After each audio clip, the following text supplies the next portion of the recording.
Hello, everyone. This is Grandmaster Arturs Neiksans, and I'm very happy to be back with my traditional bootcamp. Every Friday, at least I was getting used to this, I was organizing my traditional bootcamp of various theoretical overviews of should it be openings or interesting middle game topics.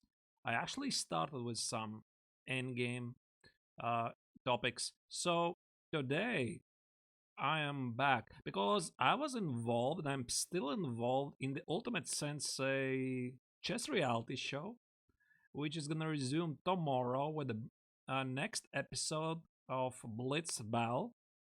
And I'm also going to participate as one of the senseis and hopefully make it a fun event.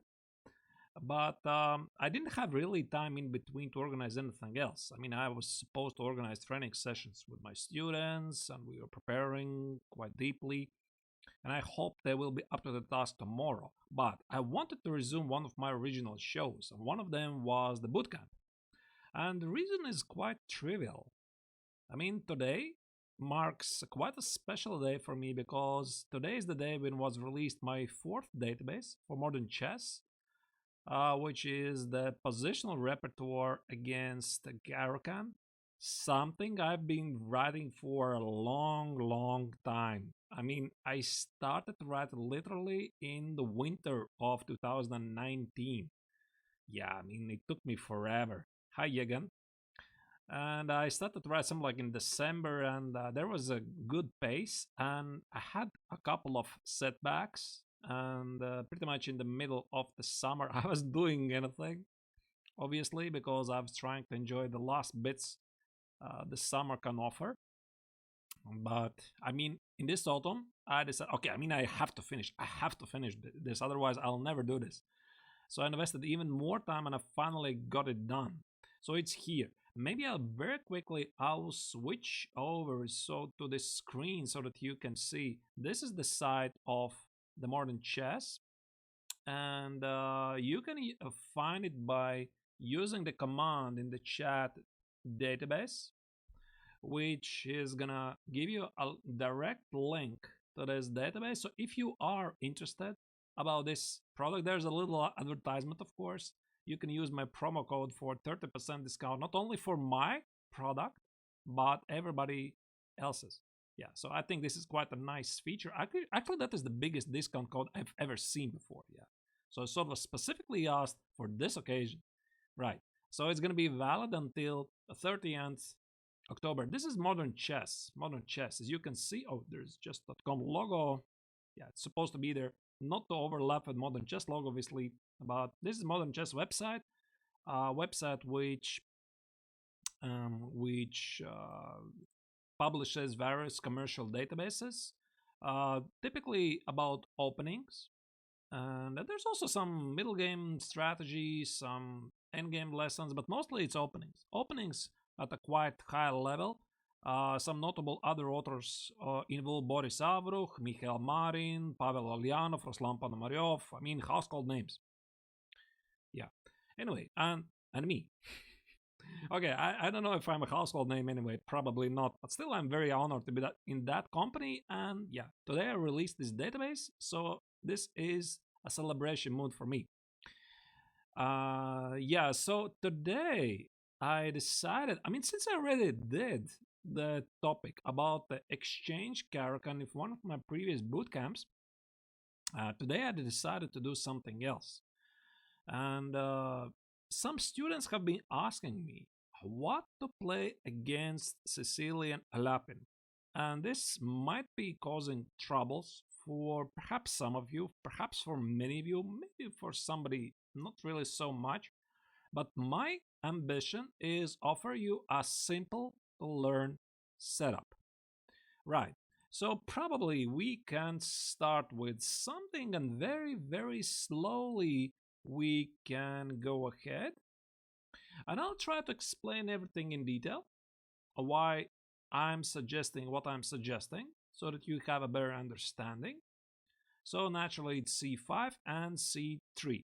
Yeah, the Sicilian Alapin, which is quite a decent opening, I would say, but in my eyes, still quite inferior to the various anti-Sicilians, which actually I wrote a database for, which starts with knight f3, knight f3, bishop b5, most notably. The reason is simple. Not I'm not really that picky, but I was just unable to find pretty much any single line where white is able to pose problems for black. You might have been aware there are many continuations here for black. I don't know what you're playing here. You might have been choosing d5, which is a very good move, and actually the taste really differs. For example, I had a discussion with one of the leading grandmasters from Latvia, Igor Kovalenko, and he insists that d5 is better. Well, I insist that knight f6 is better. Somebody else will find that perhaps g6 is better, or perhaps d6 is a good move. For example, there's d6, d4, and knight f6. Yeah, it's also quite a playable line, but I don't really like it because it gives the center away without too much fight. So I'm going to propose to play knight f6, which forces the mares a6. No, I don't know. Maybe there's other moves as well, but knight f6. Immediately challenge this pawn on e4. So white has to push forward. Otherwise, if he does something else, I'm not going to cover this. For example, I don't know, maybe d3? Yeah, after d3, I imagine you have quite a lot of possibilities to improvise. Maybe even knight c6, g6, bishop g7, short castle, maybe d5, maybe d6. White is not posing you any trouble whatsoever. And something like queen e2 as well. That would just look weird. So we are just narrowing down to the next move. Bishop e2. Nah, bishop e2. I just take this pawn. It's a simple free pawn. So we just take it. And white really has to push e5. So e5, knight d5, and here there are several continuations at white's disposal. My own experience from many years playing this line, I've observed that if white has really studied this line and he is aware of various nuances, he is not rushing with d4. But this is something a really experienced player will understand. Hi, Ritvars. Ritvars Raymond is our godfather. No, wait a second. He's not really a godfather. So he is the chief of the Rig Magicians team. He's also streaming himself. Really nice guy, and not sure if he really made it to EM. I think he did. Yeah. I was watching a couple of Ritvars streams lately. Right. Alekin sort of, yeah, but white probably included not really that a great move c3 then. Okay, but let's start with d4. So d4, yeah, high rivers. d4, I suggest to take, c takes. And here white has several continuations in his disposal. So for example, we can have a look at knight f3. FIDE isn't giving you the EM title. Well, shame on them. I think you totally deserve it. Knight f3 is going to transform to one of the later lines. I'm going to cover it for you. There is knight f3. There's bishop c4. There is queen d4. And then there's the c takes on d4.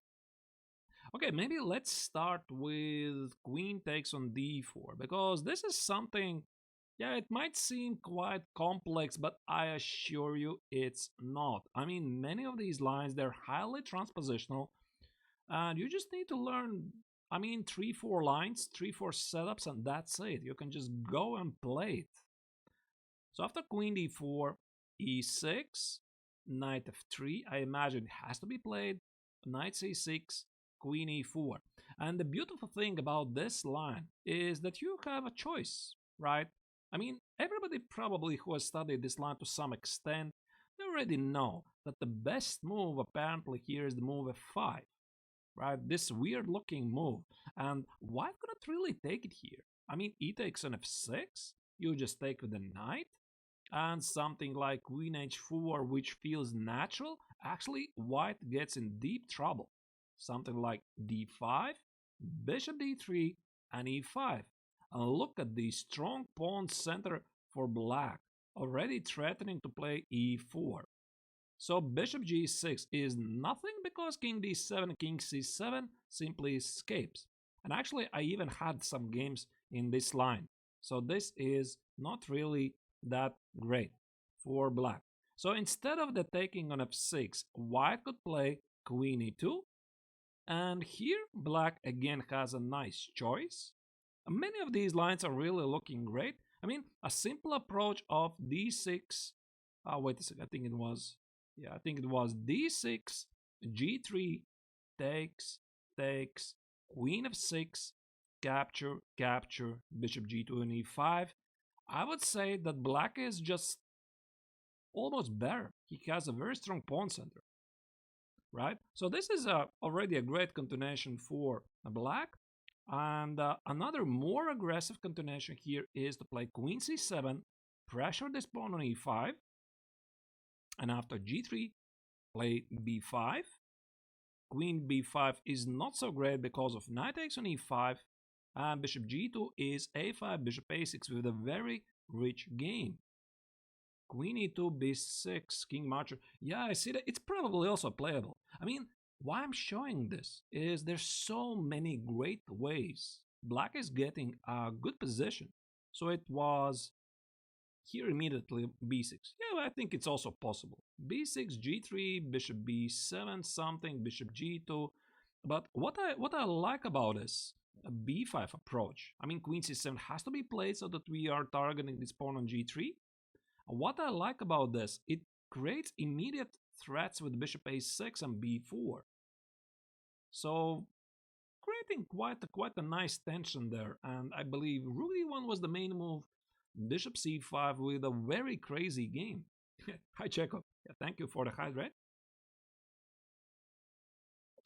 If you feel that this line is risky for you, I have good news for you.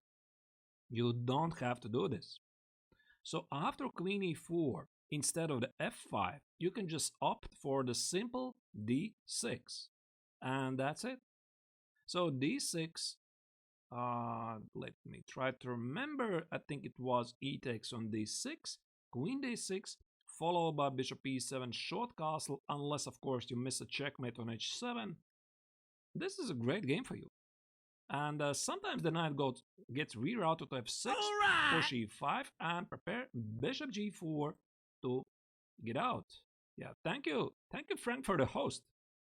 Really appreciate it, Frank. As chesscoach.net is one of my students at Ultimate Sensei. He and Michael, very hardworking students. Yeah, maybe I should give shout out to Frank. It's gonna be a very long nickname. Wait a second. Frank, you should have used something more simple. Chesscoach.net. I think I did it correctly. Right. Okay, that's Frank. That's Frank's channel. He's quite a big streamer himself, so please use the opportunity to say hello to Frank as well. Say hello from me. Are you streaming? You're not streaming right now, are you? I mean, didn't really notice. All right, so knight a6, queen e4, either d6, either f5. Black is getting a okay position, and I would say that this whole setup with queen takes on d4 is sort of not really that popular from serious players. So c takes on d4 is so much more popular. Now, when we look at this position, it feels that white should be better to some extent. Why is that? Because he is enjoying quite significant space advantage. He might be threatening with some bishop c4 or queen b3 ideas, question this knight's placement on d5. However, there is a very simple yet powerful response in black's disposal. d6. I'll tell you honestly, I've been playing for many years various setups which include e6. There might be a transposition from different lines, But what I came to realize that after knight f3, d6, sometimes including knight c6 with still a playable position, I had a feeling that still it's white who is controlling the game here, something like bishop c4, knight c6, and even if white is not in the mood to play anything, he can just take at some time bishop takes, takes, takes, and just try to break through. Okay, maybe not e takes on d6, but you get a point. Black is not having really great alternatives to do something active. So I started to think about something else, and I think it was Igor Kovalenko, one of the leading Latvian grandmasters, who told me several years ago, wait a second, don't you just play this d6? And d6 still here is the main move, but the point being, after knight f3, not to play either e6 or knight c6, but just grab it on e5. And that's it. It's so simple. Very simple setup. So what's the idea, you might ask? I mean, d takes on e5, where's the big deal? So let's try with knight e5. Yeah, knight e5 looks scary. There's some bishop b5, big check incoming. Maybe queen f3 or queen h5 give your scholars mate on f7. However, after knight c6, white cannot make all of these threats work. Bishop b5, unfortunately for white, is not available because of the typical queen a5 check. Probably you have seen this motif in the puzzle survival or puzzle rushes already. Queen a5 check, give a check to the king and take the bishop. And knight c3, knight c3, bishop c6, b takes. White is suffering here because bishop a6 is incoming and the king stays in the center. So this is not really an option for white. And something like knight takes on c6. Actually, I had this game once myself. After b takes, knight c3, g6. I think when you have opportunity to position the bishop on the long diagonal and immediately try to pressure the pawn on d4, you should try to do this. I had a game here. So after bishop e2, bishop g7, castle, castle, bishop f3, black's play is very simple. Rook b8, white is already suffering how to develop the pieces because the pawn on d4 is under fire.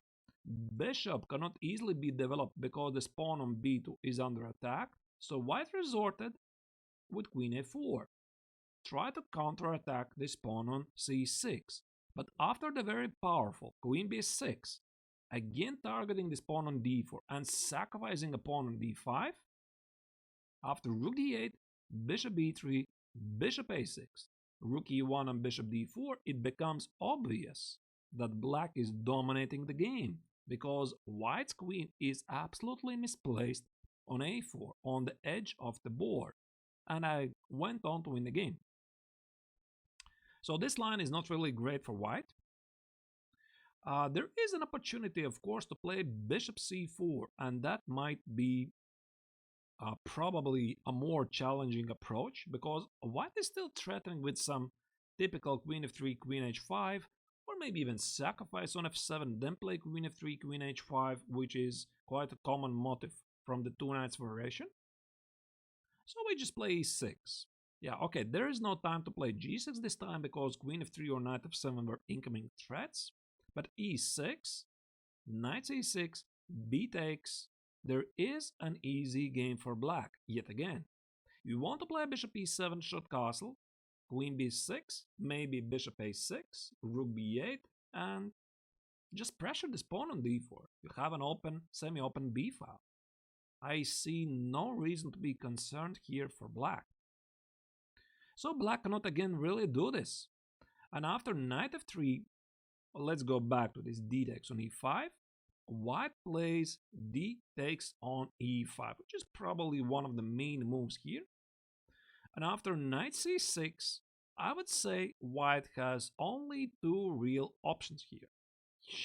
White can play either bishop c4 right away or play knight c3.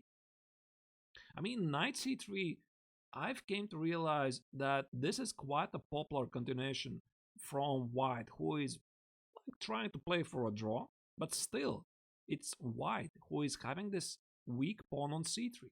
After takes, takes, takes, b takes, bishop d7 I think is quite an important resource, followed by simple rook c8, g6, bishop g7, short castle.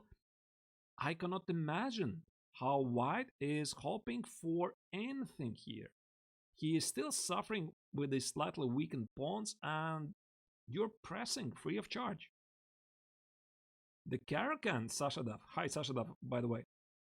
I don't know. I mean, I see no reason to be concerned about the Sicilian Alapin. I mean, I apologize if I'm offending some Sicilian Alapin fans out there, but yeah, I just don't really. And so this entire line is good for black. So there's this main move, bishop c4. And after knight b4 exclamation mark, there is now bishop f7. The queen is protected. We did not blunder. Queen d8, knight d8 again is no harm for black. We are going to play a6, knight c6, g6, bishop g7 and target this pawn. So how is white pressing for here for anything? I mean, this pawn on e5 is a weakness. And after queen b3, we exchange this bishop by force. e6, castle, queen, knight a5, check, here, here, captures, captures, knight goes back. And this is a forced line. Queen b7 is impossible because white loses a queen. And knight c3, a6. Queen goes here and simply queen d3. So I don't know. I haven't really analyzed it much further, but something like queen g4, queen f5, to me it seems I would choose this position from black anytime. Some threats like knight e3 are incoming, queen f5, e takes. I have a feeling that this pawn on e5 is more vulnerable than a pawn on f5. I mean, although computer says it's about equal here. I mean, that's my understanding anyway about this position. So this whole approach is super easy to learn. Again, let's do a very quick recap of what we just learned. So d4, c takes, c takes. Your plan is super simple. You just play d6 and just take on e5. That's it. All right, there is one little minor line you should know, which is bishop c4, which can lead to quite a dynamic game, but not necessarily in white's favor. After knight b6, yeah, here again, we don't want to play e6. We don't want to imprison this bishop on c8. We want to play actively. So after knight b6, bishop b3 is not great. You just take it here. Queen h5, threatening mate, e6, take, here, knight f3, queen d3. How white is pushing for advantage here? He's not. So this is not really great for white. However, there is this quite a nice trick for white to play e6. Wait a second, I think it was... Sorry. I'm sorry, not e6. Not e6, bishop b5 check first. Yeah, bishop b5 check first. I mixed up at which moment it was. So bishop b5 check, bishop d7, and now e6. So it's quite tricky actually if you don't know it. So the point is bishop b5 is met by queen h5, targeting checkmate, targeting bishop, and actually white is better. So the simple solution here is just to take with a pawn, and white plays some sort of a gambit. You always played after knight c7 after bishop c4. No, I think there is a difference, King Marcher, because you are playing knight c7 without the tempo, right? I mean, knight b6 forces the bishop to retreat. You're referring to this position, right? Knight c7 feels a little too slow, so white could play something like knight f3, and might be difficult for you to develop the pieces because bishop g4 is met by bishop f7 and knight g5. You cannot develop the bishop there. And some early queen b3 might be incoming, So I have a feeling you'll be forced to play e6, which is something I want to avoid. So if I want to play e6, then I want to keep my knight on d5, not to play knight c7 and combine it together with e6. Right, so here after knight b6, bishop b5 check, bishop d7, e6, we just take it. It's a free pawn. Yeah, you're welcome.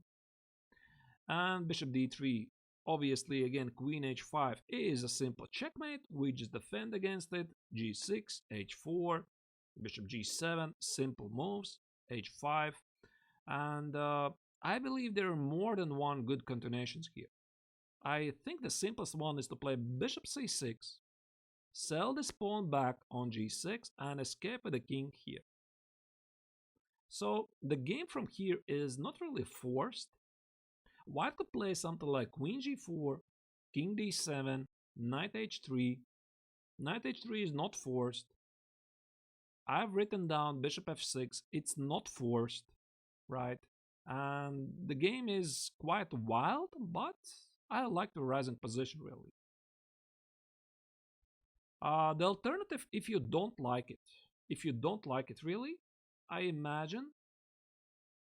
By the way, I would like to mention a little point here. So the difference of knight b6 playing here, you might ask, where's the difference? I might play the same, d takes, knight b4. We have not played knight c6, knight f3 yet, so there is bishop f7. So this is the difference. I think it's important not to mix it up. So if white would play here, knight f3, oh wait a second, we'll choose slightly different order of the moves. Which was it again? C takes, knight f3, d6, c takes... Wait, how did it... I mixed up myself. Wait a second, how did I got this position? I didn't show it yet to you, did I? No, wait a second, I did. C takes, d6. Knight f3, wait a second, yeah, d takes, knight c6, bishop c4, knight b4. Right, I mean, these lines, they're highly transpositional, so I was just confused a little how to get there. Yeah, I got it here. So this is something we already had a look at.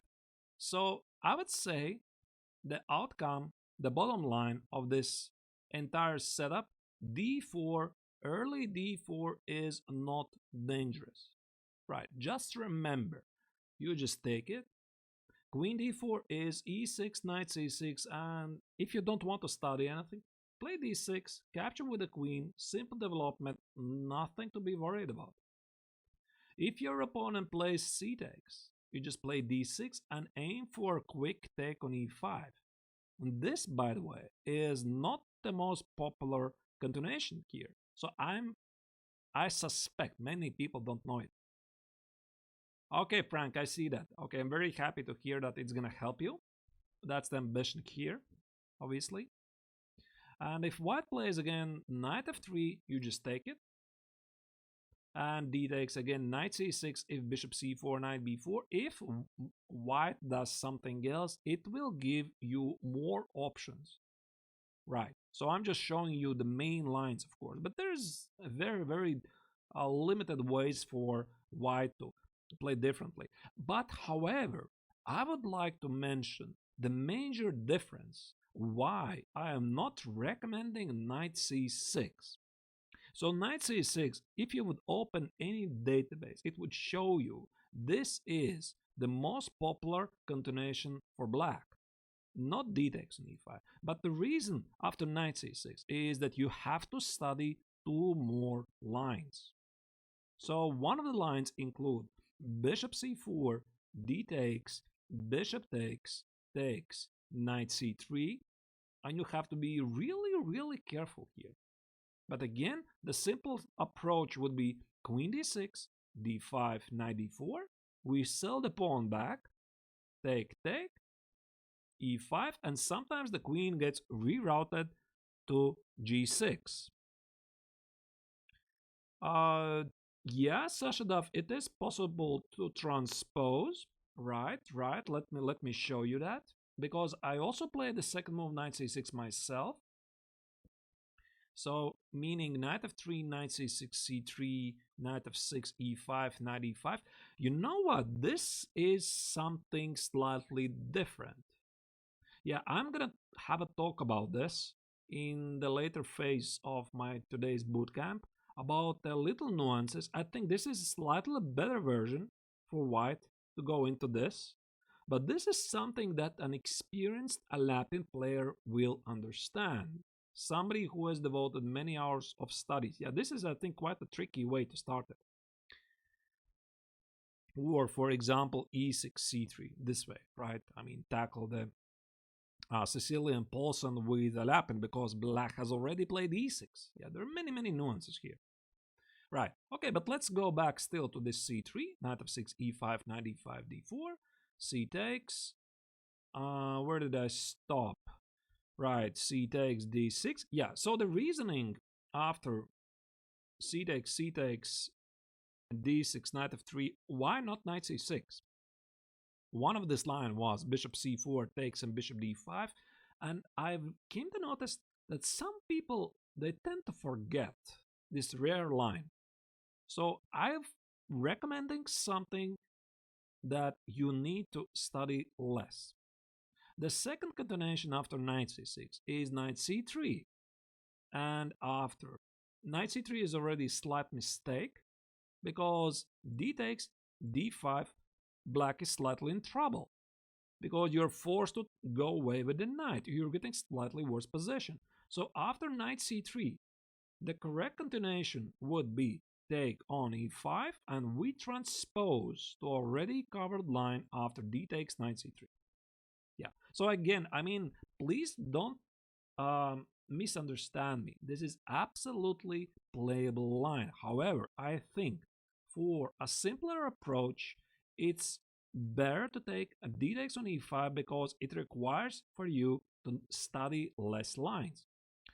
Of course, I think it's fair to mention that after d takes, knight c6, white doesn't really have to play bishop c4. However, I was unable to find any other challenging moves that white could try. So if he plays something slow as queen b3, computer says here, I mean, there's many great continuations for black. For example, bishop e6. I mean, I did not even analyze this. Queen b7, knight b4 leads to a very wild game. Rook b8, bishop d5, various incoming ideas. Bishop d3, well, maybe, but I would play knight d to b4. What about this? So I'm already threatening to take it here, play bishop g4. I think white can get into trouble. So my understanding is that white cannot really use this in his favor. White should never go for pawn on e5. However, it's not clear. You mean, Yegan, do you refer to the second move? But it's not clear what is the alternative here. This is what I love about knight f6. It forces white to push e5. d3 is not a serious continuation. And here, yeah, here we just started to cover the main lines, right? Okay, so d4, I would say it's e takes on d6. What do you mean e takes on d6? I don't really follow. Oh, you mean d4, c takes, d6, and take? Yeah, I mean, okay, it is possible. Of course. Yeah, the isolated pawn. By the way, I didn't really add this line. Yeah, that's a good addition. Thank you for not notifying me this. I think probably the safest choice here for black would be playing knight c6 and immediately g6 bishop g7, not e6 bishop e7, because when you are giving opportunity to develop your dark square bishop on a fate, I think you should try to immediately position it on a much more active square. So for example, something like knight c3, knight c6, knight f3, and g6. Yeah, it makes absolute sense to me. So white might try to force you, please take on c3, which is something I think you should be in general quite happy. But you can just retreat knight b6 and play bishop g7. Again, you're pressuring this pawn. And some d5 ideas you might recognize, interesting ideas from the Grunfeld. Of knight a5 challenging the bishop on b3. This idea in the Grunfeld is already quite known. Of course, if you have studied the Grunfeld. I mean, I sort of know it, so this is why it seems familiar for me. I would say this is also quite a risky choice for white. Doesn't mean it's not playable. Alright, let's move on to the next continuation, not d4. So white might postpone the decision to play d4. So what is the other continuation here? So let me try to find this file. e5, knight e5, knight f3. Knight f3 is quite a tricky way to play this, as white keeps all of his options available to him. And I still suggest we keep it to the same strategy. We play an early d6. Now, here are several continuations in white's disposal. d4 transposes. There's nothing to see here. Ah, yeah, by the way, I think it's quite fair to mention that queen d4 is a possibility here. Right, and we already played d6. However, a simple e6, e takes d6, I think. And try to remember, was it a6 here? I think I've got this file covered in a different chapter, which I'm showing you. I think it was knight c6, bishop b5. Oh, wait. I think I mixed it up. I think it was a6, yeah. a6 followed by knight c6. Wait a second, what is this? Oh, sorry, I think I mixed it up slightly. Wait a second. Queen d4, e6, e takes. Okay, I mean, for the sake of simplicity, you can just take with the queen. Queen d6, knight c6, and bishop e7. Again, go for the simple development. I think I'll have this line later. I'm sort of confused because I have 4 PGN files. This line is not in this one, so I sort of forgot already from the memory. Knight a3, b5, c7. Not really, because they are not rising from these structures, Jägen. Not really here. However, what you're mentioning here, e takes on d6. Now, this is quite a valid point. E takes on d6. You probably want to postpone taking on d6 with a queen whenever possible. So typical for these positions, a standard idea at the black's disposal is to play e6.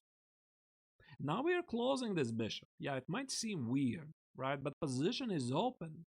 White has not a pawn on e5. So this position will have a tendency to open. And we want to recapture with a bishop. So d4, c takes, queen d4. Okay, here it is. Here's the line. Yeah, here's the line. Okay, I was confused about this. So knight a6, bishop b5, take with the queen, short castle, bishop d7, captures. Again, I mean, I'm not sure if white really has to take it, but a simple knight f6 retreat, and it's just a healthy position for black. Nothing to worry about, and typically the bishop very often goes to b5. Not allowed to be traded, something like knight e5 and knight c6, or maybe bishop d5 as well. So, looks good to me, to be honest. So, e takes on d6, of course, it's playable. However, there are some some much more fun lines. After d6, there is this move bishop c4, right? After bishop c4, we are playing knight b6, and now white has some interesting continuations at his disposal. Bishop b3 is the standard way to respond. However, typically in various Alapin structures, he could go for a gambit. e6. Again, so you might ask, what is this, right? What happens if I take the bishop on c4? And it's just a good move. Queen f4 check, knight c6, intermezzo check here, king f7, queen takes on c4, and now comes quite a powerful pawn sacrifice, d5, as seen in the game of Nils Grandelius with white against Mikhail Antipov in the 2018 Rilton Cup. Queen c5, e5, it just looks ugly because white has, he's struggling behind the development. Black has very powerful center and two powerful bishops. I'm not saying they have to be developed on d6 and e6 respectively, but it just looks great. And Grandelius didn't take the bait. He played queen f4 check, king g8, d4. Otherwise, black might be thinking about some early ideas of e5, and simply, Mikhail Antipov played e6, but a simple c takes, h6, followed by g5, bishop g7, promises quite an exciting game. Antipov slightly misplayed this position, but he was rewarded with a win in the end. Not necessarily because of the opening, but he got a really, really nice victory then. I'm not going to show you the entire game, but just wanted to pinpoint that this idea is playable. Instead of this, after knight b6, white could play bishop b3. Now, about this position, I think it's fairly important to stop here, and I would like to explain that one of the core ideas why white is voluntarily venturing here is he's playing against your bad knight on b6. Hi, Alberto. So if you don't do anything and you're gonna play too slow, something like e6, so white will play, I think, something like d4, even simple moves like c takes, you will always have a slightly worse position because the bishop on b3, dominates your knight on b6. And often this knight on b6 is challenged by some early a4, a5 ideas. Yeah, thank you, Alberto. Thank you. We are having a nice stream. Right. So after bishop b3, a common idea for white, for black is to push c5, c4. Close this diagonal and immediately challenge the center. Bishop c2 is the main move. Here, bishop takes on c4 is not so great because you just take it. Queen f4 check, knight c6, queen takes on c4, and simply take on e5. So the position is material equality, and white is missing his light square bishop, so not really a great position to venture in. After c4, bishop c2, now this is where the fun starts. Now I propose to take on e5, knight e5, and queen d5, and there is a little story. I don't remember which year was it. I think it was something like 2016, maybe 15, 16, I don't remember. I was playing in, what was the tournament? I think it was Miguel Nadov Memorial in Warsaw, a classical tournament in July in a beautiful Polish capital city of Warsaw. And I was playing against German international master Alyosha Feuerstack. He was, if I remember correctly, a dedicated Alapin player. I might be mistaken something, but this is what I remember. And he was playing some games in a similar fashion. I had prepared at home a novelty, which was not really used at the time. There was one game before, but I had to make sure that it works. So the point is, after queen e2, I think I was the first one to play f6 here. So f6, this was backed up with computer analysis. And my opponent obviously was startled. He didn't understand. Did I just blunder queen h5? He was sitting here for something like, I don't remember, 20, 30 minutes. And finally he decided, okay, it's not a great idea to play queen h5 check. And he decided to play knight f3. And he was right. Queen h5 was backed by some very serious computer analysis, which leads to a losing game for white. g6, takes, takes, queen g6, king d8, knight f7. Now tell me, please, how it is possible for white to not to go to this position, because after king c7, knight h8, white has won not only an exchange, but also two pawns. But it's not the material which plays any role in this position. It's the totally deserted white king and the weakened light squares. So after bishop f5, queen g3, e5. From here, the game probably is less forced, but after short castle, bishop d3, bishop d6, queen h4, knight e7, it becomes apparent white has every single piece attacking this poor guy. And engines very quickly realize that white is losing. I mean, despite the fact that he's so much up in material, he's simply losing. So, I mean, maybe I could try to do something else, something like knight g6, just to keep this knight. Wait a second, knight g6 is queen e4. How did this happen? Maybe queen g3, e5, short castle. Okay, let's just play knight e7. Yeah, knight e7. I'll just ignore this knight. Knight g6 and bishop d3. Knight h4. There you go. You saved your knight. And after bishop c5. Wait a second. Was it here bishop c5 or bishop d6? Yeah, bishop d6. Bishop d6 and rook g8. White is absolutely getting crushed.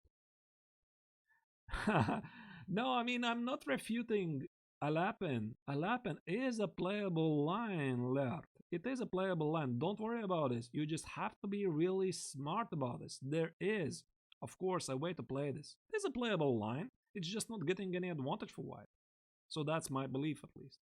However, I mean, where is this line which is giving an advantage for white, right?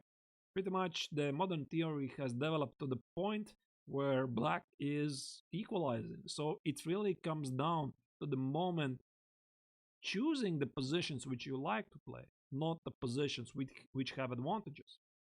All right, so this is dangerous, super dangerous. So white is very easily getting crushed here. So after f6, Naka plays it. Probably not regularly, right?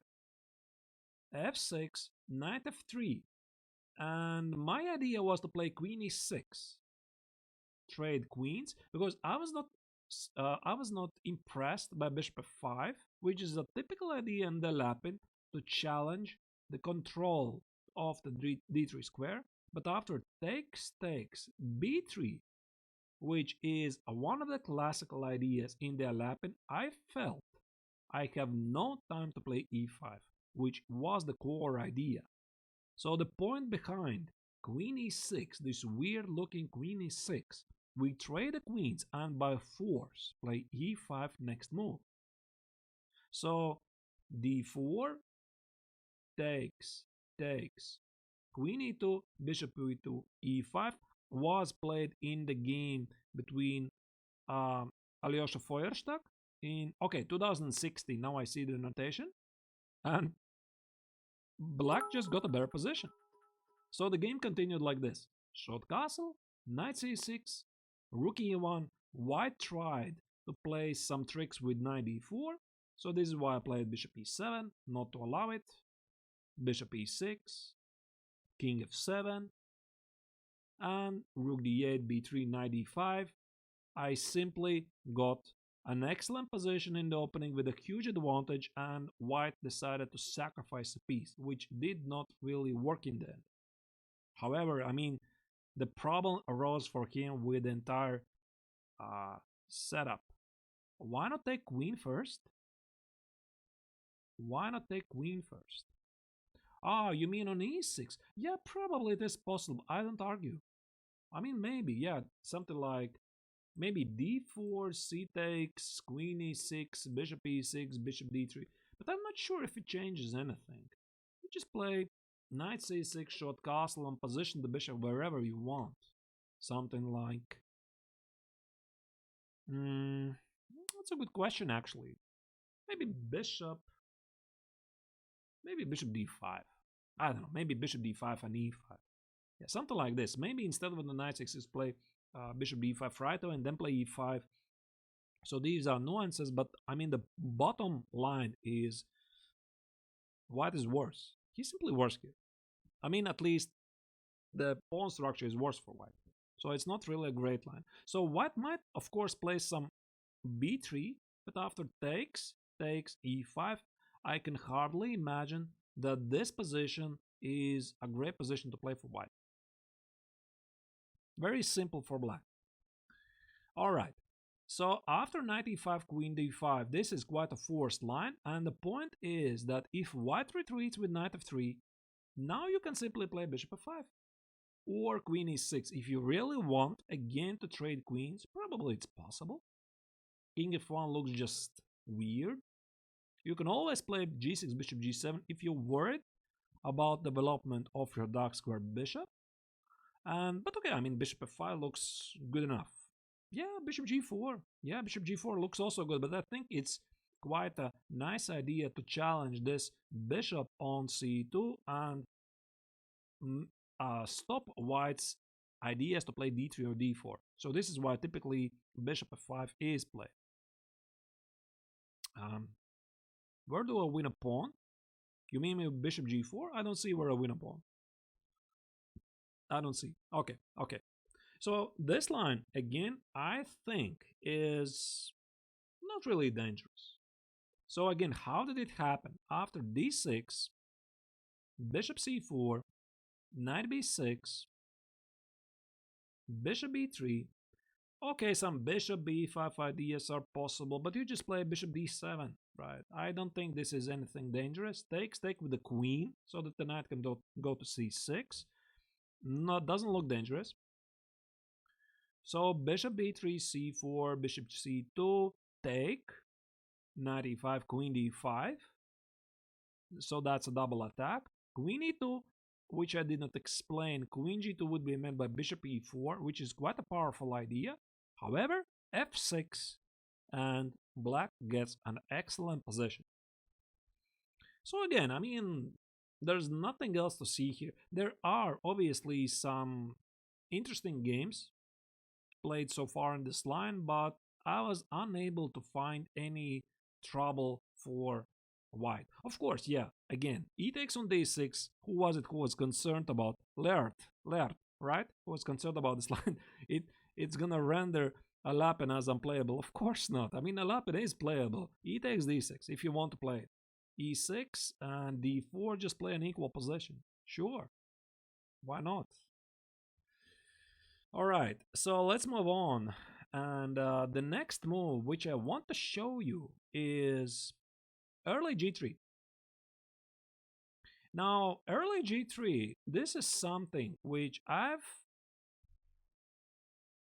seen rarely, but it's quite interesting. Do I prefer knight f3 or d4? I just prefer the entire Alapin.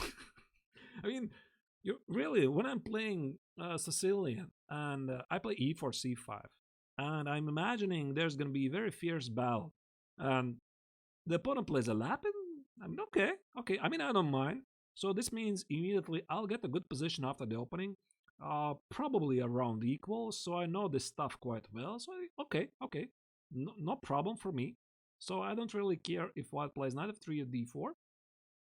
I'm quite happy about this. So again, e4, c5, c3, knight f6, e5, knight e5, g3. Yeah, g3. Have you seen this move before? It's quite tricky line. Computers don't support it. Yeah, they say it's ridiculous. But I mean, honestly, it's not really that simple. And again, I will have several options available to you, which you can choose. There is a simple choice, and then there is a more challenging choice, whichever you feel you want to play.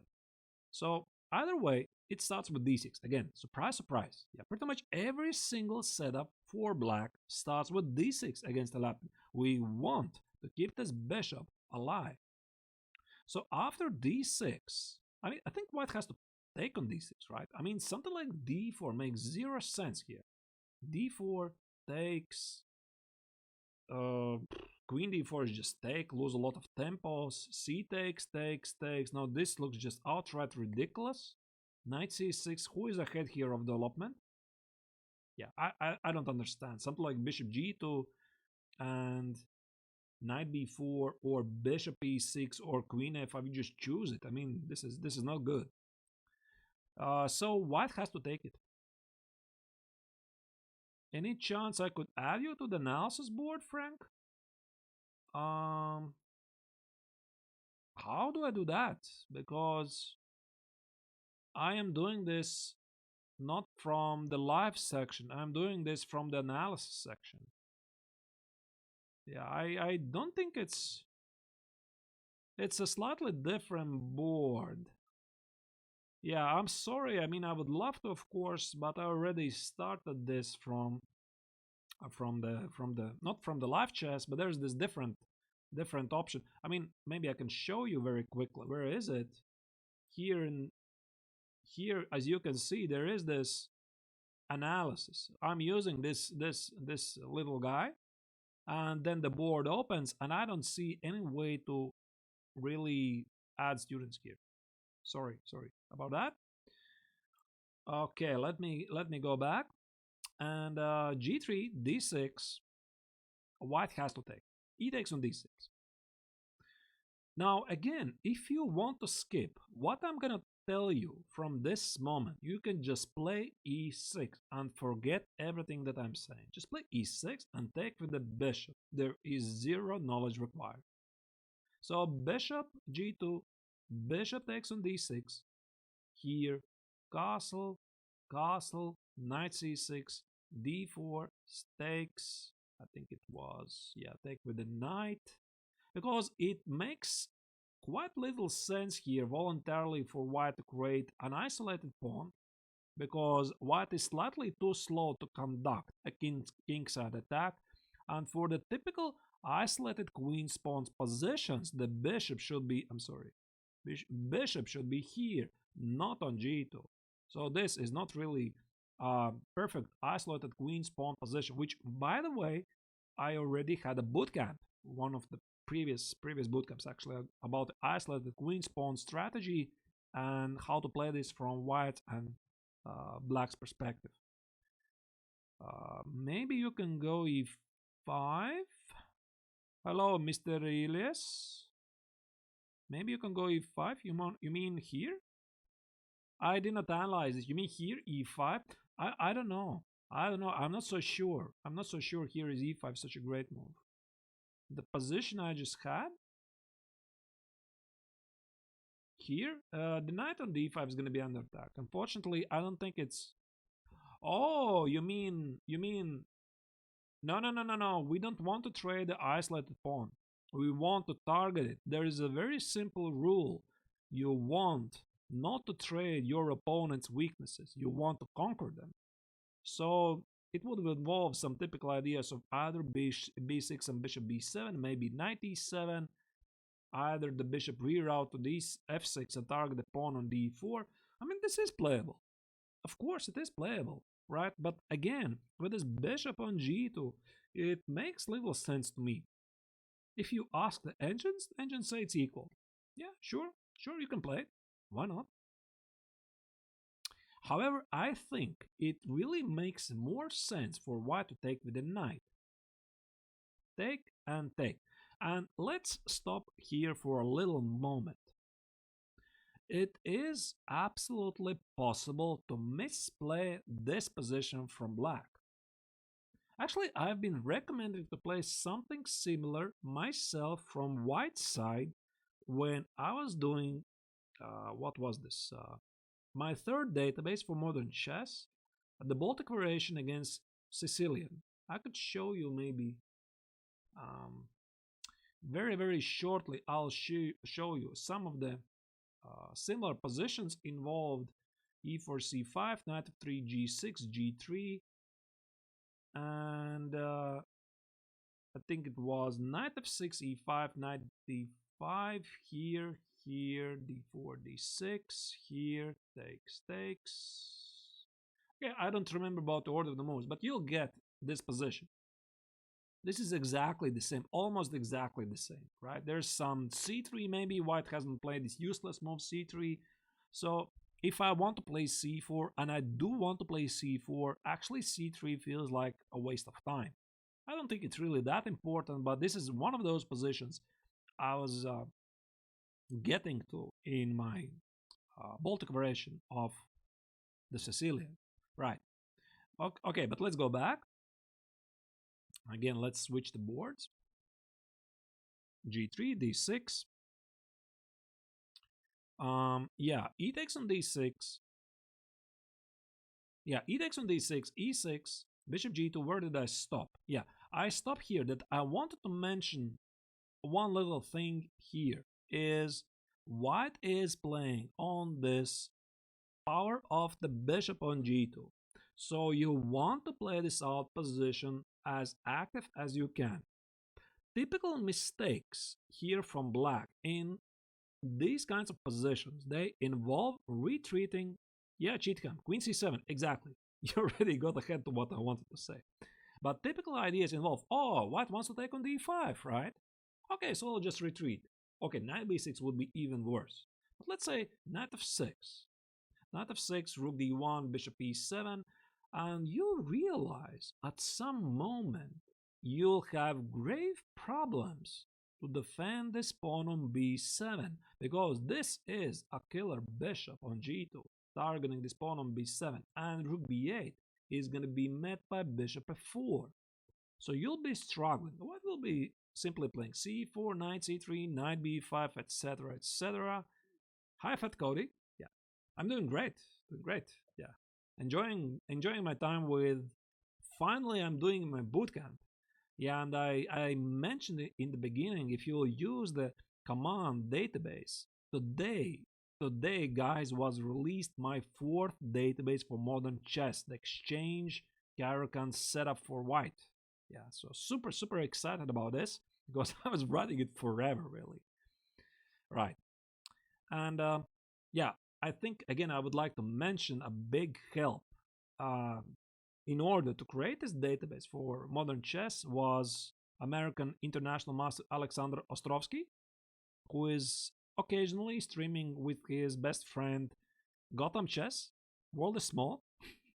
We were working together last year for some months, and he gave me this idea about this Caracan. So I took his permission to expand it further and develop this in an entire system, right? I mean, obviously it was known before, but I felt like this is a nice material for a database. Right. All right. So what we want to do here, we want to keep this knight on d5. So queen c7 was already recommended. We are sacrificing this knight on d5. I think this is going to be the easiest sacrifice you'll ever make. So I think something like bishop d5 makes almost no sense. Takes, queen d5. This looks super dangerous. So bishop h3, rook e1, rook d8, with such a powerful bishop on h5. Some bishop c5, 5ds, maybe in some moments simply blatant checkmate on g2. I wouldn't take this. There is, of course, a viable strategy that White might not actually take this pawn and try to play on blocking it. You're right. This would be a great idea if not for the pawn on g3. This weakened king and the weakened light squares, I think they fully compensate Black's isolated pawn on d5, which is a weakness which you are ready to sacrifice if necessary. You don't want the bishop to position on e6. Okay, I mean this is probably entire different topic, and I think I would avoid to trade queens at all costs if I would get to this position so that the white king is feeling exposed at any given time. All right, so what white could do here? To play something like maybe c4, right? To drive away this knight, increase the power of the bishop. So I didn't really analyze it from this point, but I think something like knight f6, followed by e5, a6, bishop goes out, makes quite sense to me.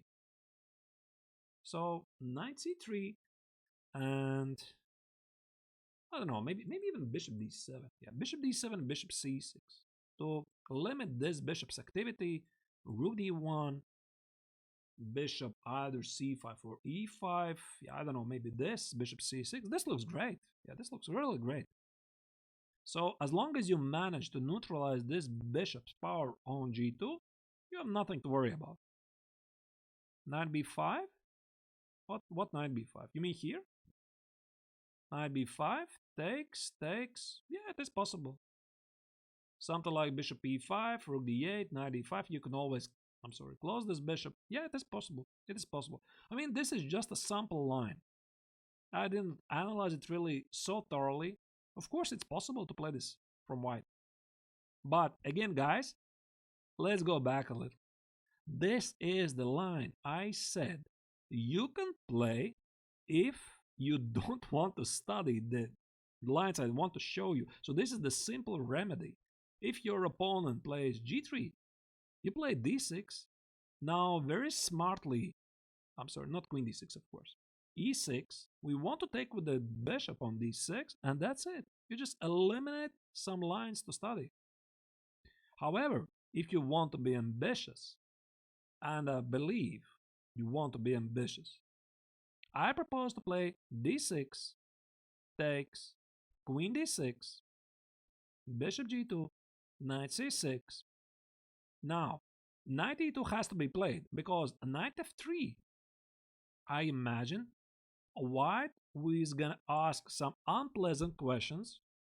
What I'm gonna do about this guy here on e1? Because queen e2, what about queen e2? Queen e2 is just simple trade, and white is simply worse because of this pawn structure. So something like e6, bishop e7, or bishop f5, e6, you just choose. The white king is walking. This is a weak pawn. d4 is going to be an isolated pawn. I don't see how this is a great position for white. So instead of this, this is why a white plays a knight e2. And here you have a nice choice. Again, a nice choice. I'm not sure which is better. Tell you honestly, have not really spent here countless hours to analyze because I mean I see one good continuation, two good continuations, I just stop, right? I mean, my point is not to analyze this line to win. Although I mean sometimes I've attempted to do this. 95 threatening 93. Yeah, that's interesting, of course, but unfortunately, you won't be allowed to make two moves in a row. There are some interesting sidelines which I won't have the time to show, which involve some 95, 93, but not here.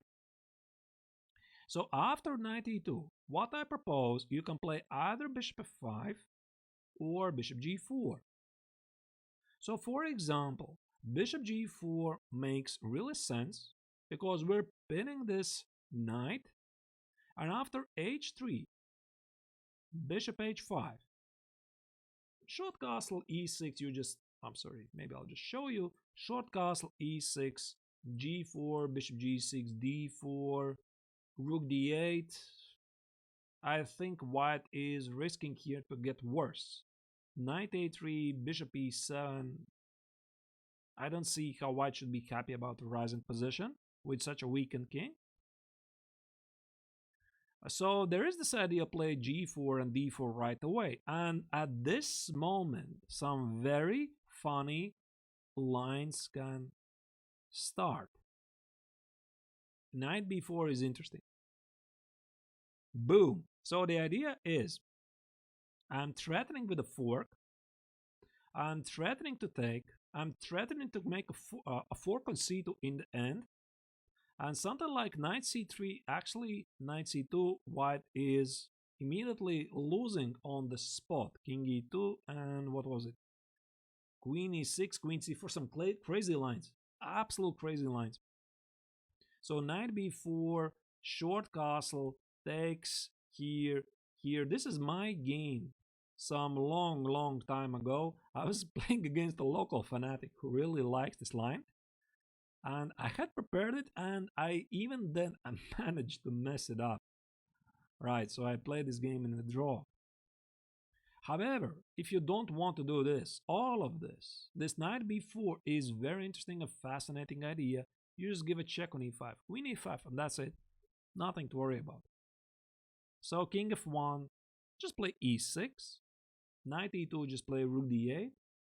Maybe even long castle might be a possibility at some point, although I think rook d8 is feeling more secure. So something like queen e2, just take it. Yeah, just take it. Take. Knight e2 and long castle. Yeah, that's it. So nothing to worry about. I think it's super simple. This check on e5, it avoids all of these funny ideas. And c takes on d4, going for an isolated pawn. Again, you could go for some knight b4, very tempting forks, but this leads to very complex game. Super complex. Although even if you win the rook, I mean, the complications are immense. So I think the simplest choice is to play something like h5, e6, and just enjoy a good game. Don't move with the knight from d5. So one of the sample lines of crazy lines might be knight b4, short castle, knight c2, d5, knight d5, sacrifice the exchange, and white is going to regain this knight on a1, and you are lagging behind development. I wouldn't say it's entirely clear. Yeah, so this is why I don't want to really recommend, unless of course you are venturing for a big adventure. Yeah, sure, why not? If you want, you can go for this, right? So again, bishop g4 is quite a reasonable idea. And after h3, bishop h5. So you want to play e6, bishop e7, normally develop. If d4, c takes knight e4, at some time you'll have this interesting opportunity to play knight b4. I mean, of course, if white plays g4, bishop g6 first. However, there is also an opportunity for you to play bishop f5. And after d4, c takes, knight e4 again. Again, you have a check. Very annoying check for white. So how to tackle with this check? So something like king f1 and rook d8, this king is walking. It's walking, yeah. So you can play again e6, bishop goes away, goes outside, and you just enjoy a good game. Queen e5, queen e2 check, again just take, knight e2, and long castle followed by e5. And again, I have the impression that black is just bad. So you've managed to seize control of the center, while white has what? The bishop on g2, that's it. And the knight on e2 is not doing much really. So all in all, I mean, again, this line is playable after bishop f5. What was it? d4, c takes. There is this move c takes on d4. Right. And again, my voice is very low. Are you sure? I think my voice is just fine. Can somebody confirm? I think my voice is just fine. Yeah, I also think I'm fine. Sort of tested it. Test. No, I think I'm fine. Maybe your sound settings are quite low. Right. So again, I sort of tried to test this knight d to b4 with the idea again to give various annoying checks. But after short castle, knight c2, d5, I just gave up. It's just what's the point to analyze this? It's very insane, complicated lines, and if you really want, you can. It's low, is it? Shouldn't be low without headphones. That's strange because I'm literally talking into the mic. I mean, should be good. I don't know why. I can even lean closer to the mic, closer. How is this? That should be good. Should be good. I mean, the mic is literally in my mouth already. I mean, all right, all right. Um, okay. So this is a very crazy line. So you don't have to do this. After c takes on d4, again you have an option to play the very simple e6 and something like knight c3. Just play bishop e7. So if white will take on d5, okay, good for you, right? So it's just good enough for equality.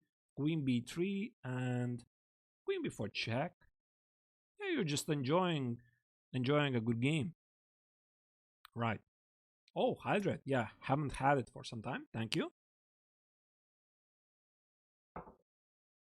Thanks, guys. So again, this is a very easy to learn setup. What we just learned. So after g3, you can simply yet again employ the same idea to play d6 with the ambition that after e takes on d6, you don't take with the pawn. You can just go past it and take with the bishop and aim for a simple game. However, if you're feeling ambitious, you can play queen d6, knight c6, and choose between bishop f5 or bishop g4 or e6, and just have a good game. That's it. So finally, we are moving on to the most challenging continuation, which is early bishop c4. I believe this is one of the most challenging and interesting options. I believe one of the most popular continuations right now.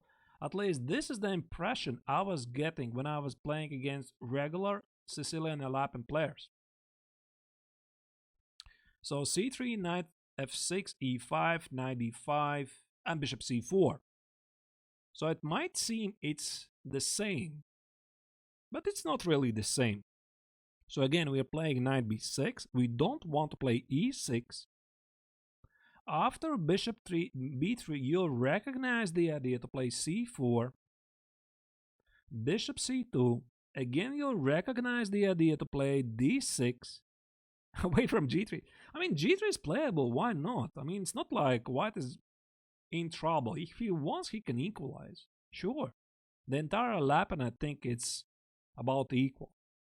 And after d6, if white plays knight f3, we transpose. We already analyzed this setup. So again, the lines are highly transpositional.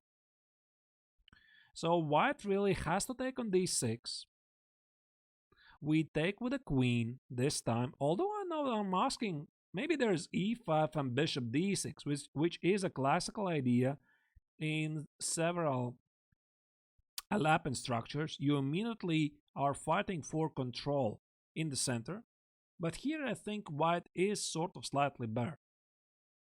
So after queen d6, knight a3 was recently played by Anish Giri in one of the Magnus Carlsen's online tournaments. I already forgot which one of them. Yeah, I don't remember which one. And after knight a3, Gelfand, he was playing against Boris Gelfand, and Boris Gelfand played g6, which was a bad choice, because after b3, c takes, a takes, bishop g7, white simply got a better position. So this is not good. Instead of the g6, maybe Gelfand just mixed it up. After knight a3, I think I was recommending... I'll try to remember. What was I recommending there? Ah, wait a second. I think it was knight c6. Again, I think this is in a slightly different line. Hi, Hakim. And the idea was to meet b3 with knight e5. There are many continuations here. So b3 knight e5 threatening with a check on d3. For example, if white takes here, you don't recapture but give a check. And after takes queen e2, bishop f5, followed by rook c8, I would say white is risking here to get worse. And he is already worse according to the engines. Of course, there's some funny lines with d4, queen c6. You know, I won't really mention this. This is probably just ridiculous. d5, what was the fourth line? Okay, there's 93. Okay, this is pointless, but something like queen c5, b takes, knight c4. I think this was one of the best lines. Followed again by g6, bishop g7. Black is getting a very good game. So that was my suggested improvement, to meet b3 with knight e5. If knight f3, you'll recognize the idea to play queen e6 check. Again, to wait for queen e2 to happen. And again, we are playing most likely either, e5. e5 with a simple threat to take on a3, f6, limit this knight on f3. So I just don't think this is great for white. And something like knight e2 is possible, but again, now we can play e5, because with the knight on f3, e5, then this is sort of better for white, but with the knight on e2, you can safely play e5, bishop e7, and short castle, and again, just have a good game. As far as I understand, this is one of the current most popular positions that some very strong GMs they are exploring right now. But again, after e takes queen d6, I was unable to find really any line where white is pressing. I think I wanted to mention another line which I sort of forgot. There is a quite tricky way, by the way. e5, knight e5, and if early knight d4, c takes, and bishop c4. Now I wanted to mention this line. There's a little backstory about this line, but I think I need to check another file because it's not in this one. I have 4 files. Let me find the correct one. Okay, so we go back to where we started, early d4, c takes, and there was this move bishop c4, which I forgot to mention. Why did I remember? Because now I'm talking about early bishop c4, and this is the same, but including d4. And we could play knight b6, sure. Knight b6, bishop b3, but then again, d takes, knight c3. You know, this feels, it's risky, because white is so much ahead in development. Knight f3 short castle feels like a great gambit. And this knight on b6 can be very quickly challenged with a4, a5. Where's it gonna go? There's no good squares for the knight. So, and again, after bishop b3, you don't have access to c4. So this might be a really tricky way to play for white. However, there is this move queen c7. And I'll tell you honestly, I invented this move myself on the board. I mean, I'm not original author of this move, but I was playing in 2018 World Chess Olympiad in Georgian town Batumi for Team Latvia, and I was playing against an opponent from Iraq. I think he was from Iraq. I don't remember. It was quite a funny match anyway, and he played against me Alapin. Then he played d4, c takes, bishop c4. And I sort of invented on the board this queen c7 because I thought, wait a second, I mean, I don't recognize this order of the moves. Are you supposed to play d4, c takes, and bishop c4? I was recollecting what I know, and I realized my opening knowledge ends at move 5. So that was really a funny moment. So the point, of course, is that bishop takes on d5 is met by queen e5. Black is recapturing the bishop on d5 and simply stays a healthy pawn up. And after queen d4, we play knight b6, targeting the bishop, and simply win this pawn on e5. So I was really, really excited about this opportunity that I found an interesting, weird move already, move 5. Yeah, and then of course I opened the database. I discovered that some people have actually played this, but it's not really popular. Yeah, because white simply drops a pawn. However, after queen e2, it's not really so easy to prove what black has here. So knight b6, bishop b3, and I play d3, try to exchange this pawn for the pawn on e5. According to the engines, the best move was d5, which I was not capable to pick up. However, it makes perfect sense, because white cannot really take on d4 because I'll recapture the bishop. Oh, thank you for the sub, Mac blah blah 91. Really appreciate it. Yeah, really appreciate it. So this means my weekly sub goal is met. I'll send you later an invite to my sub club.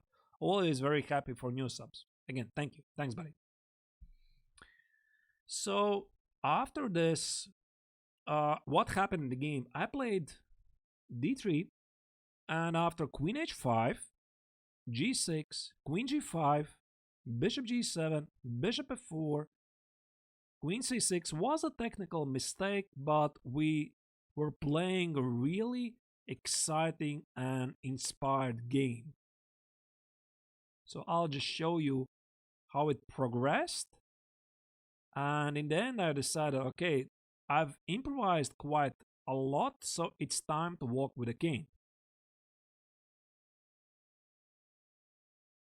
Yeah, in the end, I managed somehow to convert this to a safe victory. Right. I mean, anyway, this was quite a fun game, but anyway, please don't be mistaken. This entire line, it is playable for white. So it's rather interesting, and I'm slightly surprised it's not really that popular, because with this order of the moves, it makes sense to trick black. But however, here black has access to queen c7, which he does not in any other lines. So something like after, I think even bishop b3 is a possibility here. Bishop b3, queen e5, knight e2, I'm gonna take it here, e6, and short castle. So engines, by the way, they are not really so sure what is happening here. What is apparent that white is enjoying quite a lot of compensation. So you really need to be careful. Maybe just sell this pawn back. Not take on c3, because this looks already so dangerous. Maybe knight f6, c takes, and queen, I don't know, queen h5 maybe. Just to play knight c6, d5, bishop e7, finish your development. Something like this. Queen e2, knight, blah, blah, blah. Yeah, can I see your line? Queen e2, where do you mean queen e2? Queen c7, you mean here? Okay, what was the line again? Queen e2, knight b6, blah, blah, blah. Yeah, of course. Now you're referring to this line you wanted to make work. This knight a3, right? If there are some knight a3 lines. Yeah, maybe. Maybe here it is possible. Yeah, so I mean, what can I say? This line is not forced. I could play d3, queen e3, a6. I mean, what can I say here? So maybe white will recapture this pawn on d3. I have no analysis here, absolutely. So, but this only means how rich is the game of chess, that even there is such a possibility. All right, let me again upload this this early bishop c4 line if I missed something.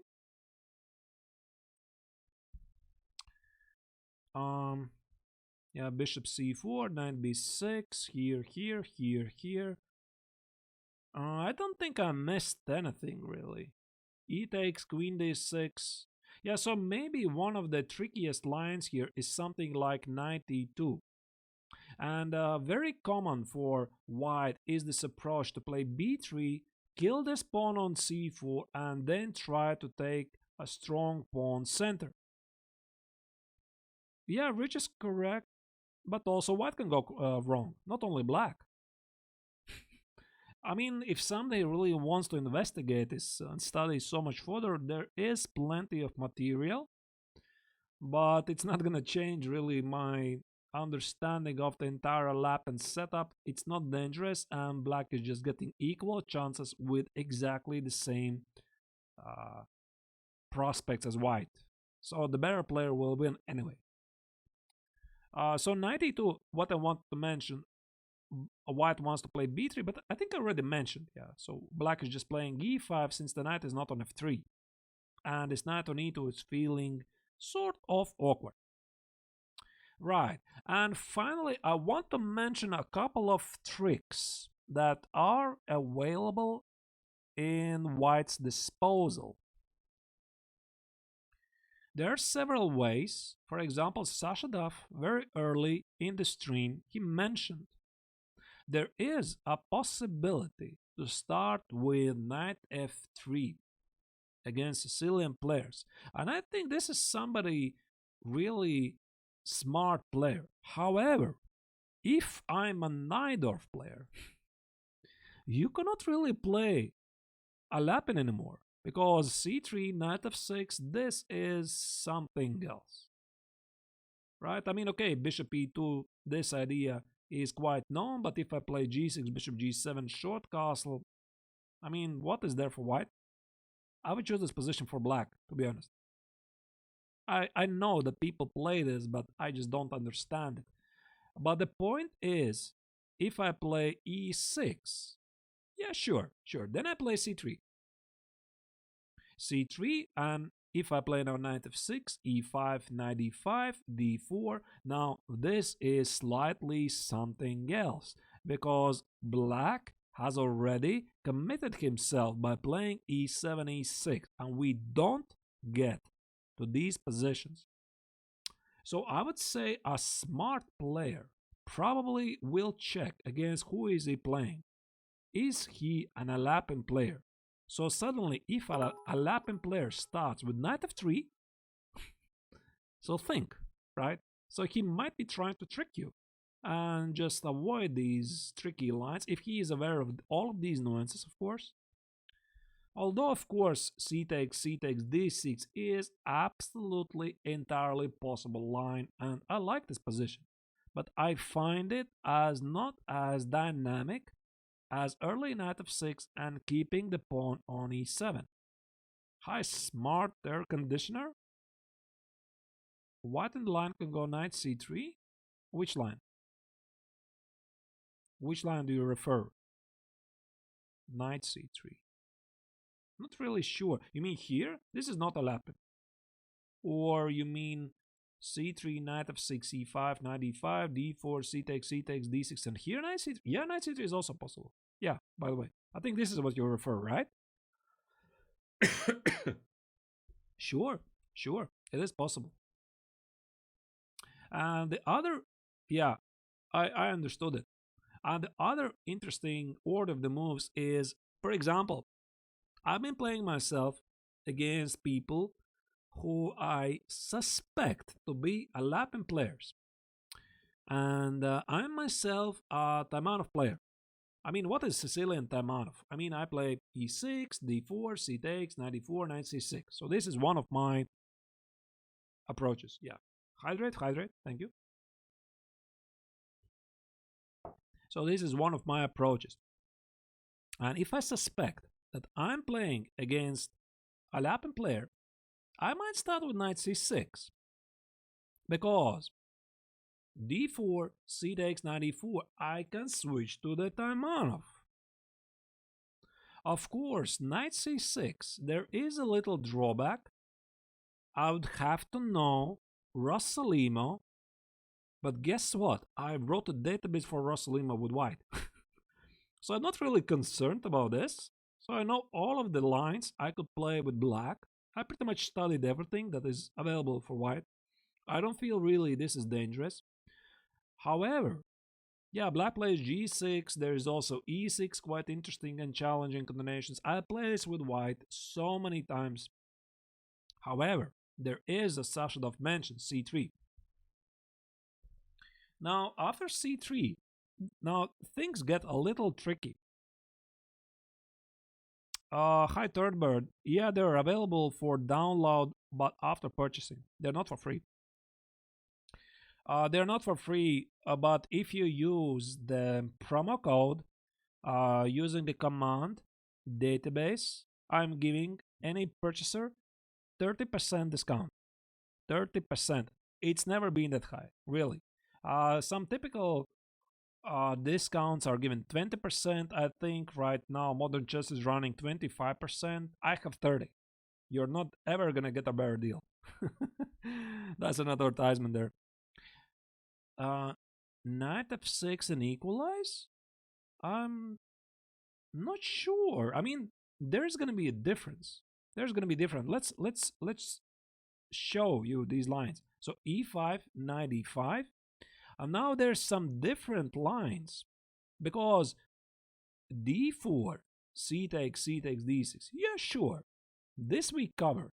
Although with the inclusion of knight f3, knight c6, and I had a look at this line, I did say to you that bishop z4, d takes, bishop d5 is another line to study, but it is playable.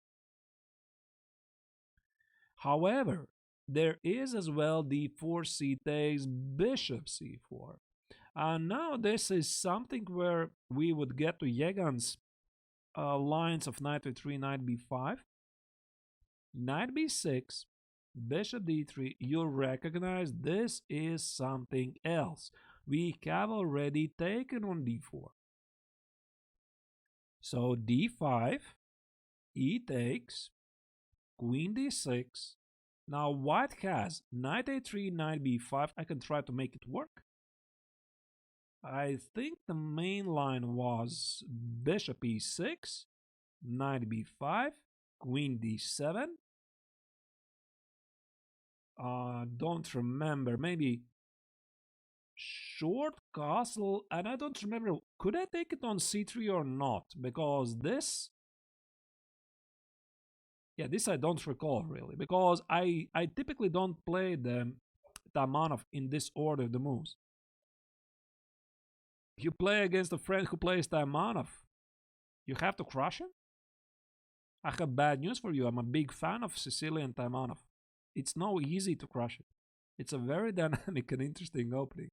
I would say, sadly, neglected at the top level, really. I mean, there have been some high level games, and I think for some reasons, for reasons unknown, Sicilian Taimanov, I'm sorry, Sicilian Naidorf is much more popular than Taimanov. I just don't get it. Why? Because Taimanov is super, super sharp. Yeah, so for some reason, Taimanov is more popular. Maybe there's a secret top GMs know which I don't. Probably. Anyway, so d4, c takes, I'm sorry, bishop c4. If you are an Alapin player, this is a super tricky way to play out this opening. And this is something else. I'm not covering this in this today's approach because I'm covering the clean Alapin. So what is a clean Alapin?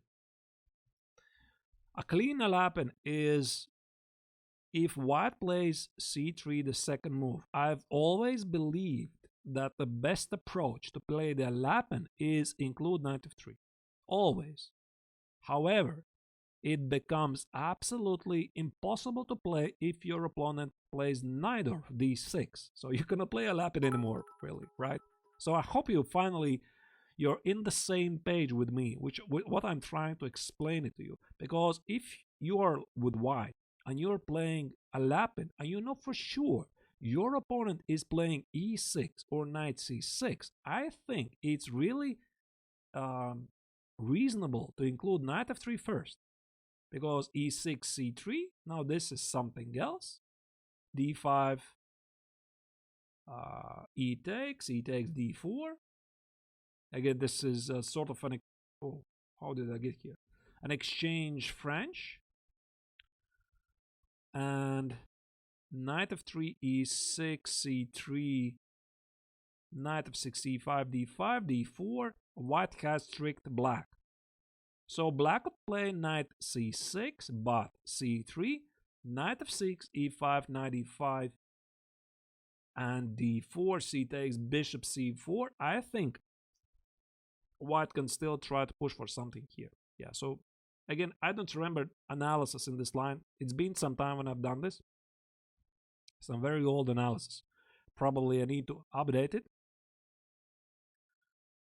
Opening study, how important is this? Not really. I mean, don't overestimate the importance of the openings, because it's super easy to learn, easy to play setups, right? With white, play Reti. What is to know there? With black, play d5, e6, knight f6, bishop e7, short castle. What is to know there? Queen's gambit declines. I mean, very, very easy setup. So you can avoid quite a lot of hassle to study theory. However, of course, you won't be getting excellent starting position against strong players. So it really pays off to study the openings. But I mean, I know quite a lot of good players who have avoiding studying theory. They're still very good. Yeah, so studying tactics, that's a good approach. Yeah, so e5, knight e5. I also wanted to mention another line. There is bishop c4, knight b6, bishop b3, and now the difference after c4, bishop c2, and if you play d6, you'll notice we have included knight c6 and knight f3. We are in no time to give a check on e6. So that's a major difference. So again, I think this is quite a tricky way to play for white. So if you are an Alapin player, I think it makes sense to include knight f3 first. And it's my understanding that strong GMs already know this. So at least the ones who are playing Alapin on a regular basis. For example, I remember I was preparing against one of the leading Azerbaijani players, Rauf Mamedov, for the 2016 Olympiad in Baku, by the way. And I remember him being an avid Alapin player. He exclusively was playing knight f3. So definitely he knew what he is doing. He didn't play the so-called clean Alapin, but was trying to include knight f3. Standard Sicilian. What is standard Sicilian? You mean open Sicilian? I would categorize Sicilians as open Sicilian, closed Sicilian, and anti-Sicilian. So that's at least my classification of the Sicilians. All right, and after this, bishop c4, knight b6, bishop b3, queen c7. Some of you might have been... Oh, wait a second. c4, bishop c2, queen c7. Some of you might have played this line. From black's perspective, queen e2, g5 is very old theory. I guess nobody even plays it today. And Stockfish was one of the early engines to spot there is a possibility to sacrifice a pawn. Knight e5, queen e5, rook e1. I just play d3 and just enjoy a great compensation for the pawn. Knight on b6 is misplaced. And I think I even saw some already very strong GM games in this line. So this queen c7, I think, should be discarded. But d6 taking and queen d6, short castle feels like a worse version to what I was recommending, because knight c6, knight f3 was included. e5 is a possibility. And this is what I've been playing myself.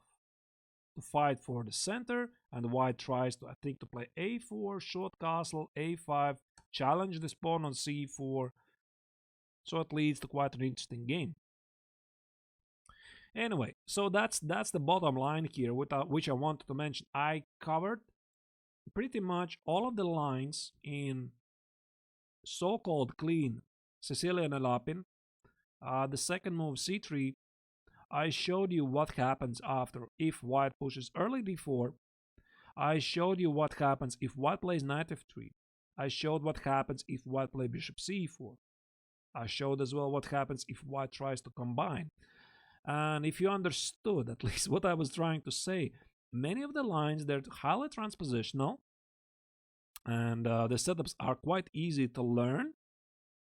So if you are a really dedicated Sicilian Alapin player, I think it makes sense to include knight f3 in the second move and then think about switching to Alapin. However, if your opponent is playing the Najdorf, I'm probably repeating myself already, you are not getting what you want, really. So you'll have to play something else. And I would imagine if I would be playing against a Sicilian Alapin player, he is going to unleash against me knight f3, I'll just play the Najdorf. Try not to trick him. Try not allow him to trick me, right? Anyway, any questions? I would happily answer any questions because the theoretical part is over. I told everything that I wanted to tell. Maybe I missed something. Maybe I forgot. Right? Still, the purpose of the bootcamp obviously was not to make encyclopedia for you, just to make an introduction and explain the basic ideas. Alapin setup with knight f3. You know, Yegan, this is the reason why I wrote the trilogy of anti-Sicilians for modern chess, because I already realized this a long time ago, that Alapin is not for me because I don't like it.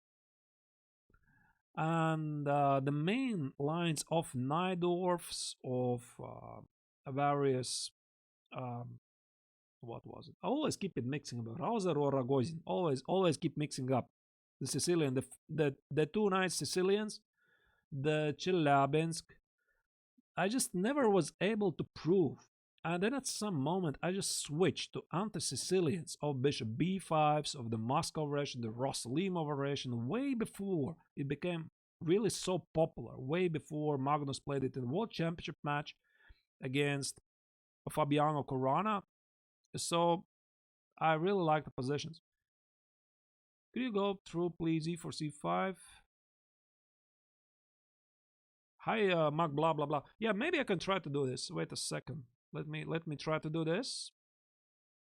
So what you're referring is e4, c5, c3, knight f6, e5, knight e5, d4, c takes, d6. These lines. Is this what you would like to check, right? So again, okay, I see that. Again, the point is you want to take early on e5. So this is what I mentioned in the beginning. You want to take on e5. If knight f3, you take. If knight e5, knight c6, don't miss any scholars mates, of course, on f7. And if bishop c4, just play e6. Don't miss any tactics with sacrifice on f7. Just play bishop e7, short castle, enjoy a good game.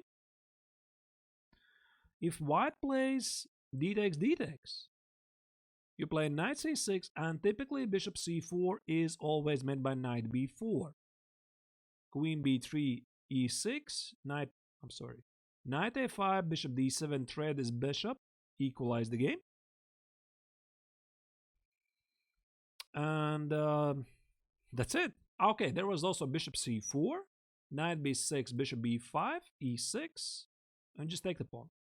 And after bishop d3, g6, bishop g7, and bishop c6, you're getting a good game.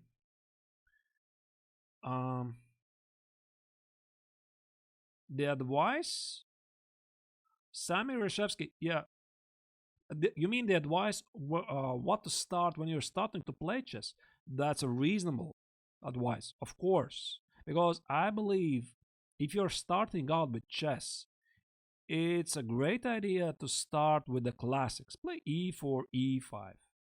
Learn the Rail Lopez. Learn the positional finesse of the Italian, right? These struggles, and then add something else. So I think it could be quite risky for a child, somebody who has started to play, start immediately with the Naidov, right? I mean, it's quite difficult, but this is something else, very dynamic, very strange. Although I do understand the reasoning, because for the children, it's so much easier to teach tactics. They learn the positional finesse so much later.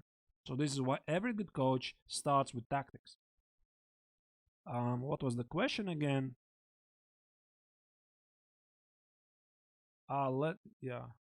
Yeah, less experience. It really depends on your taste.